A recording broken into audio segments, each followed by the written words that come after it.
নমস্কার, আপনারা দেখছেন জেলার ১ number online TV channel Birbhum RC TV. শুরু করছি আজকের সংবাদ। বিস্তারিত সংবাদে যাবার আগে দেখে নেব সংবাদ শিরোনাম। দোল পূর্ণিমা উপলক্ষে আলোচনা সভা মুরারোয়ে।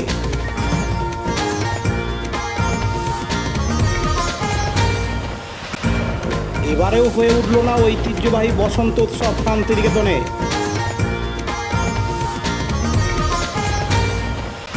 শহীদদের আত্মবলিদান দিবস উপলক্ষে স্বেচ্ছায় রক্তদান শিবির পাথরতলায়।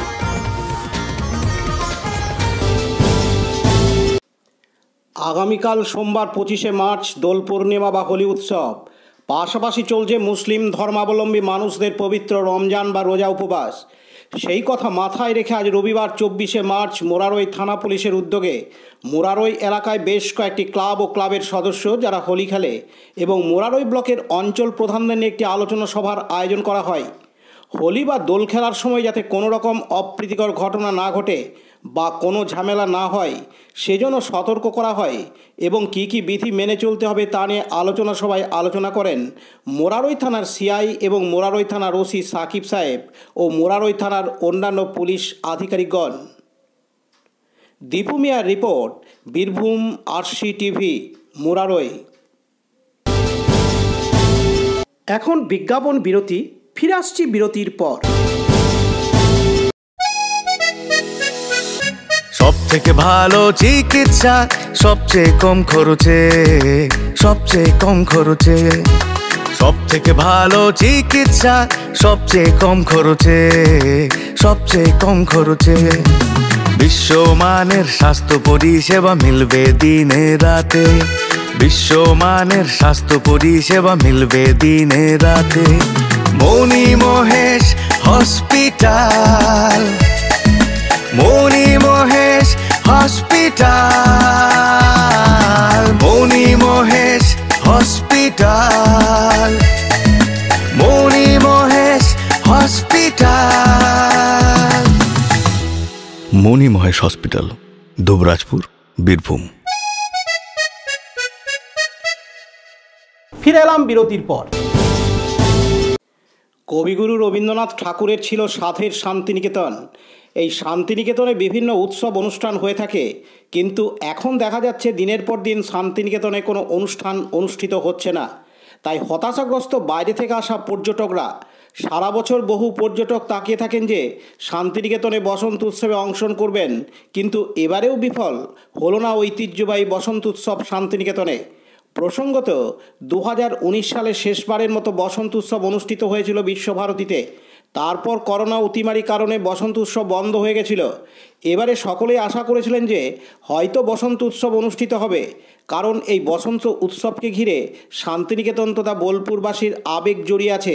সারা বছর বোলপুরের বিভিন্ন ব্যবসায়ীরা তাকিয়ে থাকে তাদের রুজি রোজগারের জন্য, কিন্তু দুর্ভাগ্যবশত এবারেও ঐতিহ্যবাহী শান্তিনিকেতনের বসন্ত উৎসব অনুষ্ঠিত হলো না। এদিন বাইরে থেকে পরিবারের সঙ্গে আসা পিয়ালি গড়াই জানান, হচ্ছে না সে তো জানতেই পেরেছি, তো এমনি খুব খারাপ লাগছে, হলে ভালো লাগতো। তো এই প্রথম আমার আসা, এর আগে তো আসিনি, তো খারাপ লাগছে। তা ফ্যামিলি নিয়ে এসেছি, এলে সবাই মিলাই আনন্দ করতাম, হইচই করতাম, ভালোই লাগতো। আমার নাম পিয়ালি গড়াই।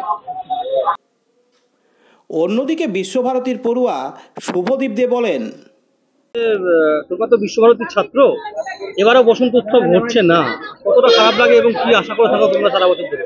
অবশ্যই আমরা কিছু এই যে ট্র্যাডিশনাল যে আমাদের প্রোগ্রামগুলো যেগুলো হয়, কালচারাল প্রোগ্রাম, সেগুলো তো আমাদের ঐতিহ্য। আমরা এই বিশ্বভারতীর সমস্ত অধ্যাপক, কর্মী, ছাত্রছাত্রীরা এই দিনগুলোর জন্য অপেক্ষা করে বসে থাকে পুরো বছর ধরে।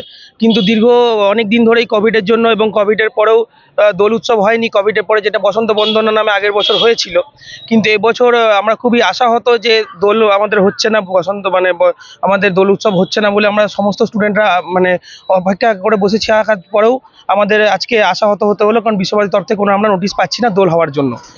আগামী দিনে আমরা চাইবো যে কোনো প্রতিকূলতার জন্য হয়তো এই বছর হতে পারেনি বা এইবার হতে পারেনি, কিন্তু আমরা আগামী দিনে চাইবো যেন এই মানে দোল উৎসব যেটা আমাদের বসন্ত উৎসব সেটি যেন হয়, কর্তৃপক্ষ যেন সেটি বন্দোবস্ত করেন, আমরা সবাই চাইবো। কারণ নতুন যে ছাত্রছাত্রীরা আসছে তারা বিশ্বভারতী ট্র্যাডিশন তারা বুঝতেই পারছে না, বা তারা এইগুলো থেকে বিরত থাকছে, যে বিশ্বভারতীতে কীরকম প্রোগ্রাম বা কালচারাল প্রোগ্রাম হয় সেখান থেকে তারা বিরত থাকছে, তারা জানতেই পারছে না।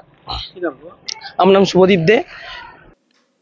পাশাপাশি বিশ্বভারতীর তরফ থেকে জানানো হয়, বছর না করতে পারার কারণ হচ্ছে, প্রথমত হচ্ছে বিশ্বভারতীতে স্থায়ী উপাচার্য নেই। এটা যেমন সত্য, আবার উল্টো দিকে যে পরিমাণে জনস্রোত এই বসন্ত উৎসবকে কেন্দ্র করে, সেই জনস্রোত কন্ট্রোল করা বিশ্বভারতীর কর্মী অধ্যাপক ছাত্রদের পক্ষে সম্ভব নয়। আর মনে রাখতে হবে যে বিশ্বভারতীর যে বসন্ত উৎসব সেটা হোলি উৎসব নয়, দোল উৎসব নয়, এটা হচ্ছে ঋতুরাজ বসন্তের আহ্বান। রবীন্দ্রনাথের যে বসন্ত উৎসব সেটা হচ্ছে প্রকৃতির উৎসব, তার সঙ্গে রং খেলা বা হোলির কোনো সম্পর্ক নেই। কোনো একটা সময়ে এই দিনটাকে বেছে নেওয়া হয়েছিল, লোকজন তখন কম ছিল, কম আসতো। এখন যেভাবে কলেবর বৃদ্ধি পেয়েছে, যেভাবে শান্তিনিকেতনে আসার একটা প্রবণতা, আসাটা নিশ্চয়ই ভালো, কিন্তু এই লক্ষাধিক লোক আশ্রমের ভিতরে ঢুকে গেলে আর তারপরে হেরিটেজ ডিক্লেয়ার হয়েছে, তার মেনটেন, এইটা এখন বিশ্বভারতীর পক্ষে সম্ভব নয়। রাজ্য সরকারের সম্পূর্ণ সহযোগিতা চাই। রাজ্য সরকারের সহযোগিতা ছাড়া, তাদের প্রশাসনিক সহযোগিতা ছাড়া আমরা এটা করতে পারবো না। আর তারপরে হচ্ছে এবার জনগণের উৎসব, ভোট উৎসব ডিক্লেয়ার হয়েছে, সেখানে কতটা আমরা পুলিশ প্রশাসনকে পাবো।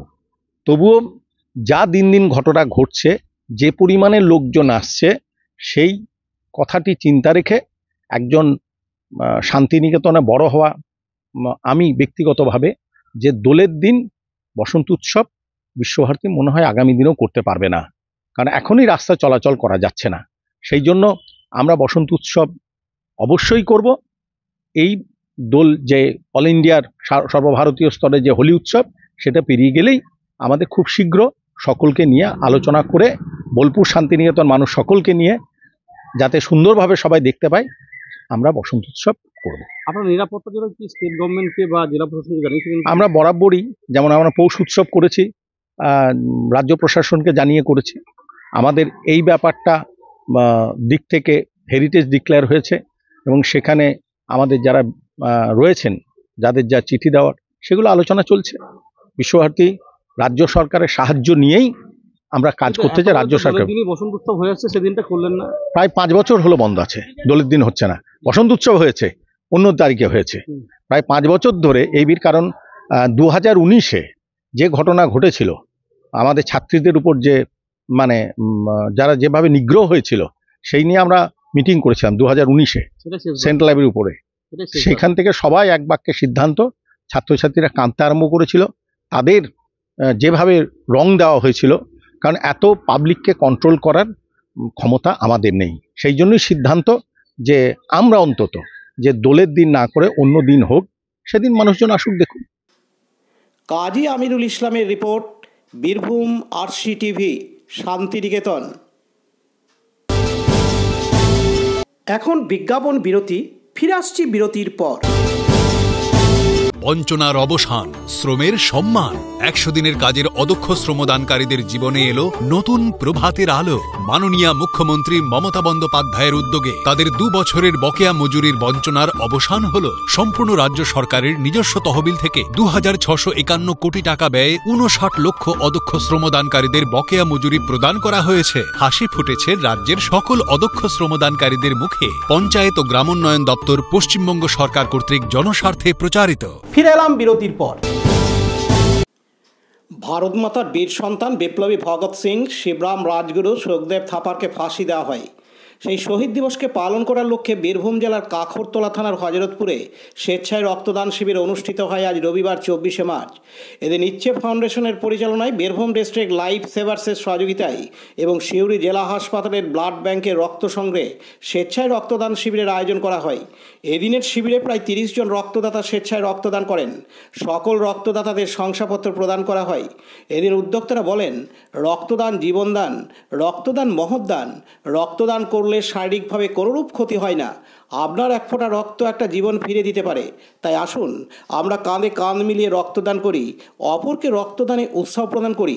এই রক্তদান শিবিরে উপস্থিত ছিলেন পাণ্ডবেশ্বর ভলান্টিয়ার ব্লাড ডোনার্স ফেডারেশনের সভাপতি লালটু সামন্ত, ইচ্ছে ফাউন্ডেশনের সদস্য মানব ঘোষ, বিনয় দাস, কুন্তল দত্ত, কৃষ্ণেন্দু সরকার, বীরভূম ডিস্ট্রিক্ট লাইফ সেভার্সের সভাপতি স্বরূপ ঘোষ, ডাক্তার অর্ধেন্দু রায়, এমটি ল্যাব অনির্বাণ ব্যানার্জি সহ স্বাস্থ্যকর্মীরা, রক্তদাতারা প্রমুখ। এদিন স্বেচ্ছায় রক্ত দিতে আসা হজরতপুর গ্রামের বাসিন্দা লক্ষ্মী ঘোষ বলেন,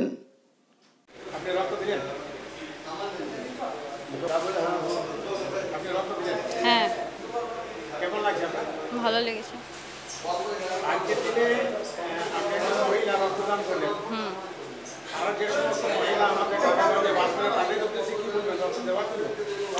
তারা যেন রক্ত দিতে এগিয়ে আসেন রক্তদানে।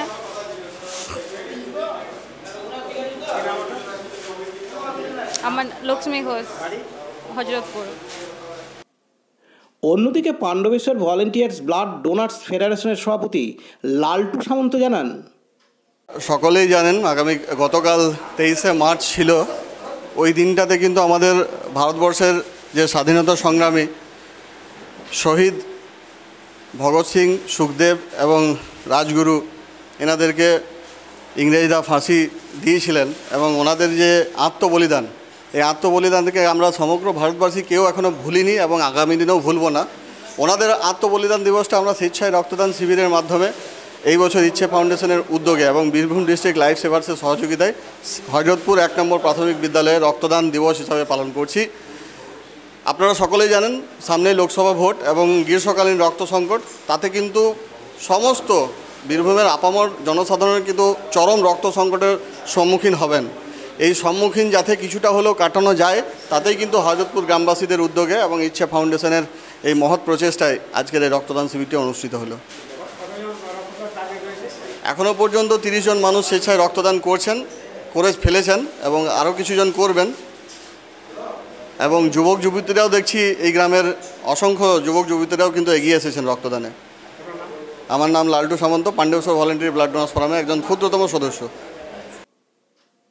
বিপিন পালের রিপোর্ট, বীরভূম আরসি টিভি, কাখরতলা। আজকের সংবাদ এই পর্যন্ত। পরবর্তী সংবাদের জন্য চোখ রাখুন বীরভূম আরসি টিভির পর্দায়। নমস্কার।